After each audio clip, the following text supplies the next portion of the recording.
மத்திய பிரதேசத்தின் காங்கிரஸ் மூத்த தலைவர் கமல்நாத் பாஜகவில் இணைய இருப்பதாக வெளியாகியுள்ள தகவல் அரசியல் வட்டாரத்தில் பெரும் பரபரப்பை ஏற்படுத்தியுள்ள நிலையில் அது குறித்து அலசுகிறது இந்த செய்தி தொகுப்பு. நாடாளுமன்ற தேர்தல் நெருங்கும் நிலையில் கட்சி தாவல்களால் தொடர்ந்து ஆட்டம் கண்டு வருகிறது காங்கிரஸ் கட்சி. மகாராஷ்டிராவை தொடர்ந்து தற்போது மத்திய பிரதேசத்திலும் கட்சி தாவலால் கலக்கமடைந்துள்ளது காங்கிரஸ் கட்சி.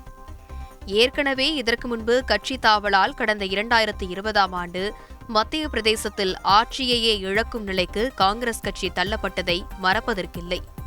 2018ஆம் ஆண்டு அங்கு ஆட்சியை பிடித்திருந்த காங்கிரஸ் கட்சியால் 2019ஆம் ஆண்டு நடந்த நாடாளுமன்ற தேர்தலில் 29 தொகுதிகளில் ஒரே ஒரு தொகுதியில் மட்டுமே வெற்றி பெற முடிந்தது.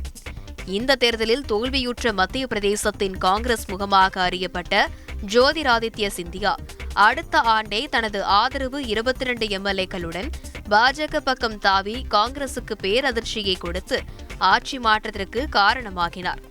இதேபோல் தற்போது நடந்து முடிந்த சட்டமன்ற தேர்தலில் சந்தித்த தோல்வி காங்கிரஸ் கட்சியில் மீண்டும் கட்சி தாவலுக்கு இடம் கொடுத்திருப்பதாக தெரிகிறது. கடந்த நவம்பர் மாதம் நடந்த சட்டமன்ற தேர்தலில் 230 தொகுதிகளை கொண்ட மத்திய பிரதேசத்தில் 163 இடங்களை பிடித்து பாஜக ஆட்சி அமைத்துள்ள நிலையில் 2018ஆம் ஆண்டு 114 இடங்களை கைப்பற்றியிருந்த காங்கிரஸ் கட்சி வெறும் 66 இடங்களுள் சுருங்கியது. காங்கிரசின் இந்த தோல்விக்கு காரணம் அம்மாநில காங்கிரஸ் தலைவர் கமல்நாத்தின் தன்னிச்சையான செயல்பாடுகள்தான் என்று அப்போது குற்றம் சாட்டப்பட்டது. இதனால் கமல்நாத் மீது அதிருப்தியில் இருந்த காங்கிரஸ் மேலிடம் அவரை மாநில தலைவர் பதவியிலிருந்து அதிரடியாக நீக்கியது. இப்படி ஏற்கனவே கட்சியின் மேலிடம் மீது வருத்தத்தில் இருந்த மத்திய பிரதேசத்தின் காங்கிரஸ் முகமாக அறியப்படும் முன்னாள் முதலமைச்சர் கமல்நாத் கட்சி மேலிடம் தன்னை ராஜ்யசபா எம்பி வேட்பாளராக முன்னிறுத்தும் என்ற எதிர்பார்ப்பில் இருந்ததாக கூறப்படுகிறது. ஆனால் அதுவும் நடக்கவில்லை.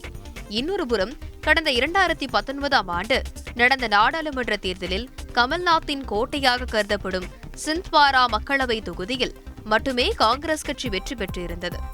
சிந்த்வாரா தொகுதி எம்பியாக இருப்பவர் கமல்நாத்தின் மகன் நகுல்நாத். இந்நிலையில் இன்னும் காங்கிரஸ் மேலிடம் வேட்பாளர்களை அறிவிக்காத நிலையில் தன்னை மீண்டும் சிந்த்வாரா தொகுதி வேட்பாளராக அறிவித்துக் கொண்டு தேர்தல் வேளையில் நகுல்நாத் இறங்கியது காங்கிரஸை அதிருப்தியடையச் செய்தது. இப்படி கமல்நாத்திற்கும் காங்கிரசுக்கும் இடையேயான உறவு கடந்த சில நாட்களாகவே கசந்து வந்த நிலையில் பாஜகவின் தேசிய கவுன்சில் கூட்டம் நடைபெற்றுக் கொண்டிருந்த அதே நேரத்தில் கமல்நாத் மேற்கொண்ட டெல்லி பயணம் மற்றும் அவரது மகன் நகுல்நாத் தனது சமூக வலைதள பக்கங்களில் இருந்து காங்கிரஸ் பெயரை நீக்கியது பாஜக பக்கம் கட்சி தாவ இருக்கிறார் கமல்நாத் என்ற பேச்சு எழ காரணமாகியது.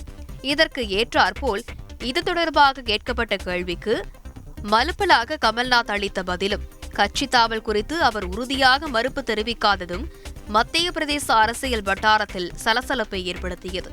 ஆனால் கமல்நாத் பாஜகவில் இணைய இருப்பதாக வெளியான தகவல் பொய்யானது என காங்கிரஸ் கட்சி மறுத்து வந்த போதிலும் மறுபுறம் கமல்நாத் ஆதரவு காங்கிரஸ் எம்எல்ஏக்களை தொடர்பு கொண்டு அவர்கள் கட்சி தாவாமல் இருப்பதை தடுக்கும் நடவடிக்கையில் இறங்கியுள்ளது.